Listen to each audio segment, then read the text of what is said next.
Hey, what's happening, family? I'm going to spare the introductions and get straight down to business, okay? So this is what we're doing. We're going to step up, you guys. Make sure that whatever leg you step up with first is going to come down immediately after touching and making contact with the platform. So if your right leg goes up or left leg comes up, you're going to step down with your left leg. And you're alternating the legs. If you step up with your right leg, you step down with your right leg. So first left up, left down. Right up, right down. Make sure to make full contact and stand completely on the platform with both feet before you dismount from the platform, okay? We're going to do about 20 of these.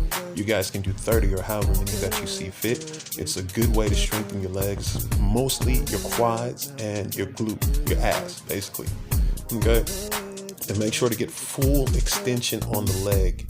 Don't cheat yourself by, bending the leg. For those of you that have knee problems, you can do reverse lunges on ground level, you guys. Reverse lunges, ground level, okay? Good, and that's about 20 of them. All right, so this time what you're doing is keeping one leg on the platform, not taking your leg away from the platform. Keep your left leg connected to whatever you're stepping up with and drive that knee up. Again, get a full extension on the leg that is making contact with the platform, okay? So we're gonna do about 12 to 20 of these, okay? So you want full extension as I'm demonstrating there, not this slightly cheated bent thing right here. Get all the way up, extend your leg completely.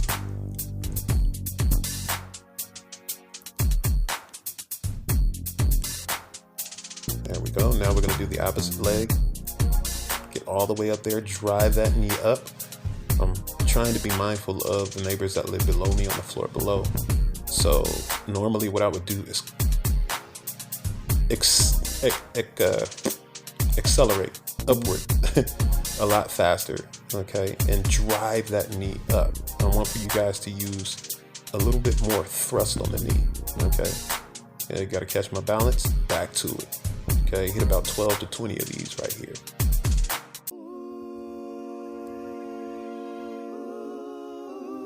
Okay, so now what we're going to be doing is a reverse lunge. So bring the leg behind you, and then all you're going to do is a push kick. So you notice I'm giving you a slight tilt in the hips, okay? The hips are going to rock forward into the kick slightly. This is probably a bad example, but just get the leg up. Thrust those hips forward, try to maintain that balance, okay? The body is going to stay upright as much as possible. Try to, avoid bending at the waist too much for this particular exercise. There are times where I'll have you bend forward, which would be deriving from my capoeira experience and training, because you have to keep your torso low in capoeira to avoid any head kicks or anything like that. But for this one, try to keep your torso straight up and down and let the legs do the bending and the work. And I'm trying to work with the limited amount of space that I have here, so please excuse me if my form isn't 100%. But once you get into this exercise and you do about 20 to 30 of these, you are most definitely going to feel it in your legs, in your quads, in your butt, okay? Make sure to keep your stomach tight. You want to keep your core muscles nice and tight and keep your spine stabilized, okay, guys? If it feels like you're losing your balance, stop. Don't continue to try to do the exercise. Stop, establish your balance, and then continue on with the exercise. Okay, good people. So this is something that I just created while here in the apartment. So what you're going to do is you're going to go to a plank position. I am choosing to go to my knuckles. You don't have to. You can keep a flat hand. You're going to step both feet beneath the seat area of the chair. Walk them down, both feet, and then walk back up. And try to alternate, just like I'm doing right here. First, I started with my left leg going up. Now my right leg, or right leg first, left. It's kind of hard to tell from the camera sometimes. But anyway, bringing the left leg up first, stepping up, making contact. Both feet make contact with the chair, okay?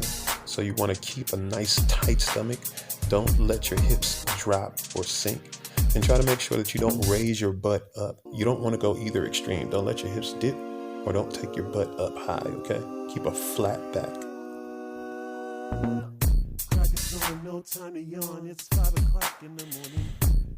Okay, good people. So now what we're going to do are inner crescent kicks. Remember, an inner crescent kick is coming toward your midline.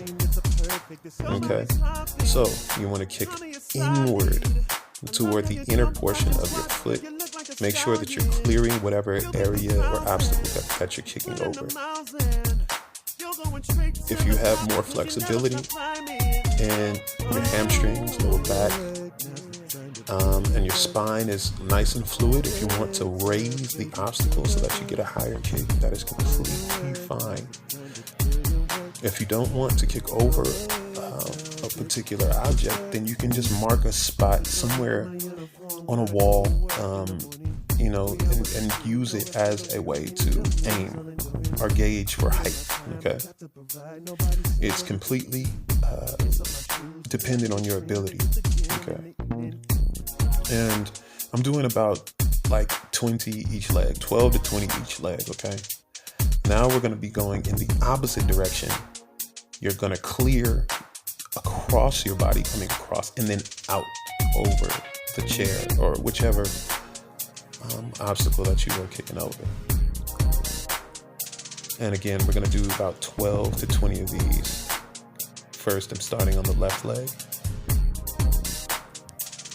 And then we'll eventually move over to the right leg. Yep. And when you're at home, you can do as many of these as you like to do.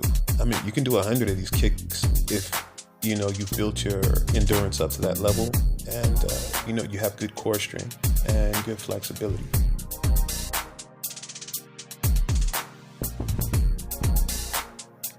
Okay, good people. So this is another little exercise. We've done this before, variations of it, but I'm using what I have available to me as a way to, clear an obstacle. Okay, so this is a little obstacle. What you're going to do is make sure that you're stepping to either side. You're going to step in the middle and then one foot coming out to the side. Notice that only one foot is making contact with the ground throughout the movement. There's only one foot that is making contact. I'm standing on one foot on the outer edge of the boot and on the inner edge of the boot. In and out, in and out, in and out, in out, in out, or inside. Okay, you guys get this? We're gonna do this for about 20 to 30 seconds or more. All right, now what we're doing is our push-away push-ups. Okay, I'm gonna hit about like 12 of these. Okay, but just do it according to your ability. If you can do 8, then do 8. If you can do 10, then do 10. Okay. All right. So I'm keeping the repetition short so that the video doesn't go too long. But I would normally do about 20 of them. Okay. This time we're gonna do another round. We're gonna do 8 and clap in between. Clap in between each push-up. Okay. Clap. Yeah. Bring those hands together, touching. Okay. And eventually, the platform will be lowered until we are doing push-ups on the ground, which will be the most difficult. Okay. We're gonna step it up and do 2 claps this time. We'll do 8 repetitions. Push, double clap, clap, clap, clap, clap, clap, clap. You guys get the picture. Keep it going, keep it going. Oh yeah, okay, I screwed up on the last one right there. It's all right. Okay, good people, so this is a little creative thing that I put together right now. So basically, you're gonna step your hands inside to the inside of the boot, then back out. You're gonna touch each shoulder, and then do the push-up in between the boots. I should have set them up a bit wider apart, but I mean, you get the picture. All right, so in, out, shoulder touch, down, and back up. We're going to hit about 8 of these boys right here. You don't have to move fast. You don't have to keep up with me, but it is a very effective tool for building anterior deltoid strength, which is the front of the shoulders, pec strength, which are the chest muscles, and core strength. This is what you would call a compound movement because you're using more than one muscle grouping all together at once, and you burn maximum calories when you're doing such exercises as this. Out, touch, down, up, in, out, touch, down, up, in, out, touch, down, up. You can do about 8 to 10 of those, or however many you desire. Okay, now we're moving on to our tricep dips. Okay, and what I'm going to do is about 20 of these tricep dips, and we'll do these in sets. Actually, we're going to do 20 tricep dips, then we'll move on to 18, and then we'll move on to 15. Okay, or if you want to do 3 sets of 20, 3 sets of 18, 3 sets of 15, you can mix it up. This is not like a textbook thing. Okay, you can mix it up however you would like to for your home workout or together, guys. I'm taking a little breather in between the sets, and we're going to do it again. We're going to do 18 this time. Okay, scoot your legs out a bit further away from you this time. Okay, 1, 2, and carry on all the way up to 18. Let your hips dip and try to keep your body from swinging farther away from whichever platform you're using to do your tricep dips on. And you want to try to fight for that extension of the back arm, okay? You want to extend the back arm as much as you possibly can. All right, we're going to do it again, okay? All right, let's go ahead, get in there. Scoot those legs out a little bit further away from you if you have the strength. Otherwise, take your time and build up to it. Get it. Yes. Good stuff. Okay, good people. It's time to lace up these hands so that we can do a few combinations. Now, these combinations that are put together are at random, okay? So what we're going to do is a 3-hit combination, starting with the 3-hit combination on the same arm. So the left hand is going to be doing a jab. You're going to rock off line, an uppercut, rock off line, finish with a hook. Okay. You want to make sure that you are getting the full benefit of the hip rotation. Now, it's a various chain of reactions that are taking place between the feet and the hands. If you can imagine dangling from a rope by your shoulders and trying to throw these same punches, the impact of the punches would be reduced dramatically due to the fact that you're no longer making contact with the ground. So your contact with earth in combination with hip rotation is what's actually giving you your power, okay? Your legs are doing most of the work. Your torso is doing most of the work. And then your hands are acting as the bullet to a chamber, okay? Good stuff. Moving along. Now what we're going to do is combine that combo with the hands together with a clinch, a knee 2 times, a shove, and a push kick.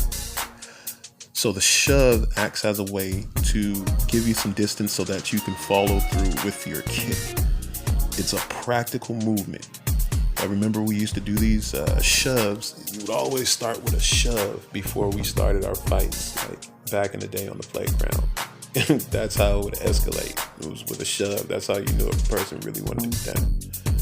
So never neglect these very natural defense mechanisms that you have. Find a way to blend technical things and the scientific movement with just practical, natural defense mechanisms that you may have, and train them over and over again through repetition, okay? So we're doing the jab, uppercut, hook, clinch to the double knee, push, and a push kick. Again, jab, uppercut, hook, clinch, double knee, shove, follow through with a push kick. And you guys are going to feel your heart rate get up the more vigorously that you do the combination. Okay, good. Here, what I'm doing is 100 uppercuts at a rapid pace. You want to try to go as hard as you possibly can, okay? To get that heart rate up, you're going to build endurance, you're building stamina, you're building those twitch muscles that help you to react swiftly, okay? Good. Yes, we're going to go through the combination again. Work it, jab, uppercut, hook, clinch, double knee, shove, push kick. Good. Work it again. Jab, up, hook, knee, shove. And you see I did it with a little bit more thrust and a little bit more speed that time, okay? So try to pick it up. Make sure that your form is correct before you apply speed to it, okay? And you guys can work this together in a pair by putting your hands up and allowing the person to clinch you or your hands, whichever you feel comfortable with, and get it in. Or you can do that on a line as a group all together, moving right along. So no excuses, guys. If you have no weights, you just grab yourself a backpack. You put some weight in it. It's weight, damn it. That's what you need. It doesn't have to be cosmetic. If you have cans of soup or bottles of soda, you just put it in a bag, zip that thing up, and get yourself a good workout. Working those muscles. We're hitting the curls right here. My palm is facing upward toward the ceiling, okay? The hammer curl is something a bit different. Your hand position would change. It would rotate.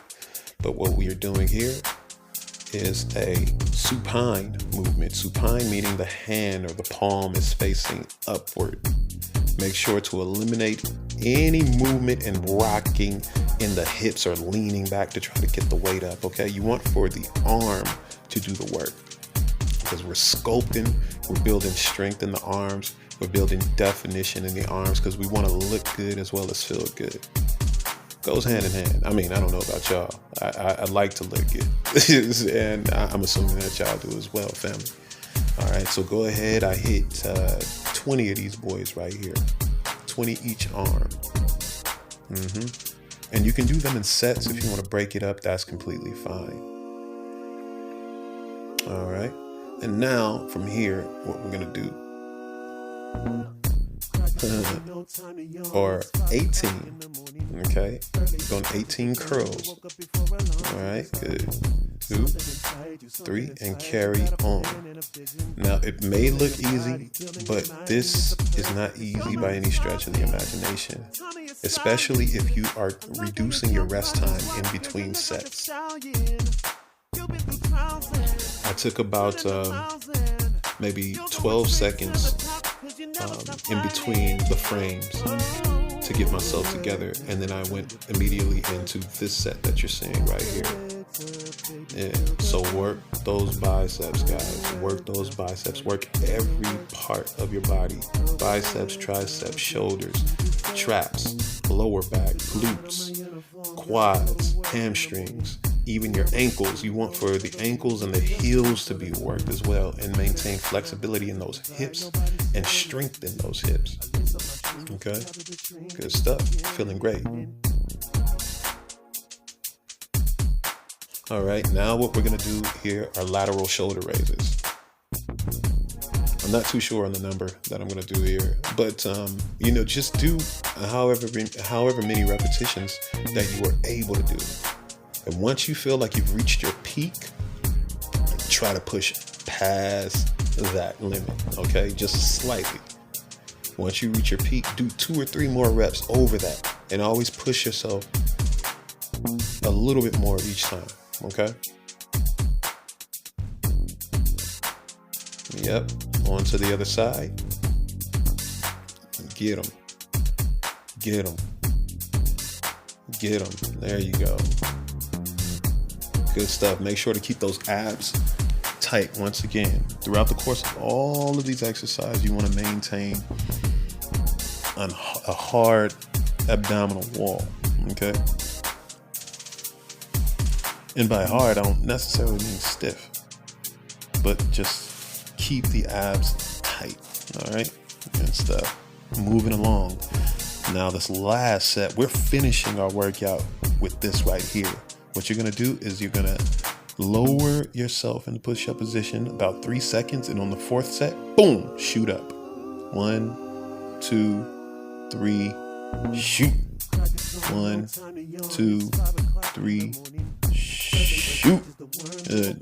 So you want to do, let's say about 8 to 10 of these, 8 to 12. And once again, it's depending on your strength. You don't have to keep up with anybody else, but I do urge you to challenge yourself. Don't cheat yourself. Don't let laziness be a regular part of your life. Don't even allow it. Okay? Good.